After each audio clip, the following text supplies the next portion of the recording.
তোমাদের কাছে একটি গাণিতিক বিষয়ে একটা গল্প বলি। ইন্ডিয়াতে একজন লোকের 3টি সন্তান ছিল এবং তার 17টি ঘোড়া ছিল। মৃত্যুর পূর্বে ওনার সন্তানদেরকে উনি ওসিয়ত করে যায় 17টি ঘোড়া তাদের সন্তানের মধ্যে ভাগ করে দিবে এবং ভাগটা করবে এভাবে: প্রথম সন্তান পাবে মোট ঘোড়ার অর্ধেক, দ্বিতীয় সন্তান পাবে মোট ঘোড়ার 3/1 এবং তৃতীয় সন্তান পাবে মোট ঘোড়ার 9/1। কিন্তু শর্ত হলো কোনো ঘোড়াকে কাটা যাবে না, ঘোড়া বন্টন করতে হবে, সম্পূর্ণ ঘোড়া, আস্ত ঘোড়া বন্টন করতে হবে। তো এখন তাদের পিতা যখন মারা গেল, তারা ঘোড়া ভাগ করার জন্য প্রস্তুতি নিল, খাতা কলম নিয়ে বসলো, কিন্তু কোনোভাবেই তো তারা ঘোড়া বাবার দেওয়া যে ওসিয়তনামা ওইভাবে করতে পারতেছে না।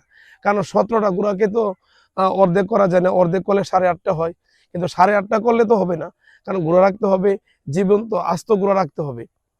আবার যদি আমি 3 বন্টক করতে চাই, তখনও 17কে 3 বন্টক করা যায় না। আবার যদি 9 বন্টক করতে চাই, কারণ 17কে 9 ভাগে করা যায় না। এখন তারা মহা বিপদে পড়লো। এই নিয়ে তাদের মধ্যে একটা ঝগড়া বা দ্বন্দ্ব লাগলো। তখন তারা চিন্তা করলো কিভাবে সমাধান করা যায়। এই সমাধানের জন্য একজন বিচারকের কাছে গেল।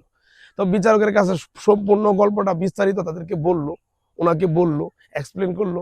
বলার পরে বিচারক শোনার পরে বললো, টেনশন করো না, সমাধান এটার আছে। তো এখন যদি আমি, বিচারক বললো, এখন যদি আমি তোমাদেরকে আমার আস্তাবল থেকে তোমাকে একটা ঘোড়া দিয়ে দিই, এতে তোমাদের কোনো সমস্যা আছে?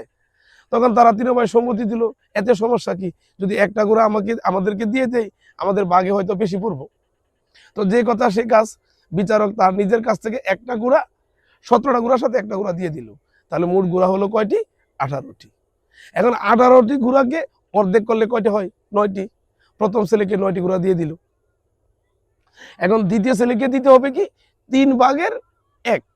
তাহলে 18কে 3 বন্টক করলে কয়টি পড়ে? 6টি। দ্বিতীয় সন্তানকে দিয়ে দিল 6টি। এখন তৃতীয় সন্তানকে দিতে হবে কি? 9/1। তাহলে 18কে 9 বন্টক করলে কয়টা করে পড়ে? 2টি। অর্থাৎ প্রথম সন্তান পাইলো 9টি, দ্বিতীয় সন্তান পাইলো 6টি, তৃতীয় সন্তান পাইলো 2টি। অর্থাৎ মোট ঘোড়া হলো 17টি, কিন্তু ঘোড়া 18টি ছিল। তাহলে এদেরকে ভাগ করে দেওয়ার পরেও বিচারকের ঘোড়াটা বিচারের কাছে রেখে দিল। তো তোমার কাছে এই যে বিচারকের গাণিতিক বুদ্ধিমত্তার বিচারটা তোমার কাছে কেমন লাগলো এটা জানিয়ে দিও।